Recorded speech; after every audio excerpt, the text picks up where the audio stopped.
सावंतवाडीत शिवसेनेचे उमेदवार दीपक केसरकर विजयी झाले. त्यांनी भाजपचे राजन तेली यांचा पराभव केलाय. आमची लढाई सिंधुदुर्गातल्या दहशतवादाविरोधात होती. आता सिंधुदुर्गवासियांच्या विकासासाठी लढा देणार असल्याचं केसरकरांनी म्हटलंय. त्यांच्याशी बातचीत केली आमचे प्रतिनिधी विकास गावकर यांनी. आपल्यासोबत आहेत दीपक केसरकर. आज तुम्हाला विजय मिळाला, काय एकूणच तुमची पहिली प्रतिक्रिया? हा माझा विजय नाही, हा जनतेचा विजय आहे. कारण या जिल्ह्याच्या पालकमंत्र्यांनी आव्हान दिलेलं होतं की माझ्या मतदारसंघात माझं डिपॉझिट जप्त करून दाखवतो. मला अजून मी नेमकी चौकशी केली नाही, पण कदाचित त्यांच्या उमेदवाराचं डिपॉझिट जनतेने जप्त केलेलं असेल असं मला वाटतं.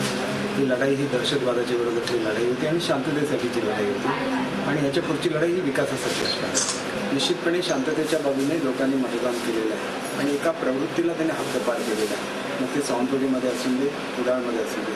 आणि कुडाळमध्ये वैभव नाईकसारख्या एका तरुण रोजगार कार्यकर्त्यांनी एक चांगली अशी कामगिरी करून दाखवलेली आहे. आज तुम्ही बघता का राणेंचा पराभव झाला आहे, तुम्ही जी काही लढाई लढत होता त्याचा विजय झाला आहे असं म्हणताय का? बघा, माझं व्यक्तिगत वेळ राणेंची नाही.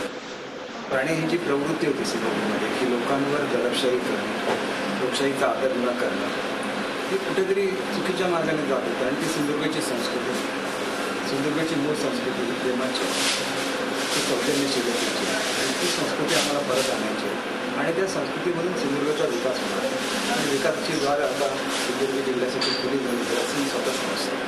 तर हे होते तुम्ही केसर. त्यांनी म्हटलं की आपण जी काही राणेंच्या विरुद्ध दहशतवादाविरुद्ध लढाई लढत होतो ती आपण आता खऱ्या अर्थाने जिंकलोय.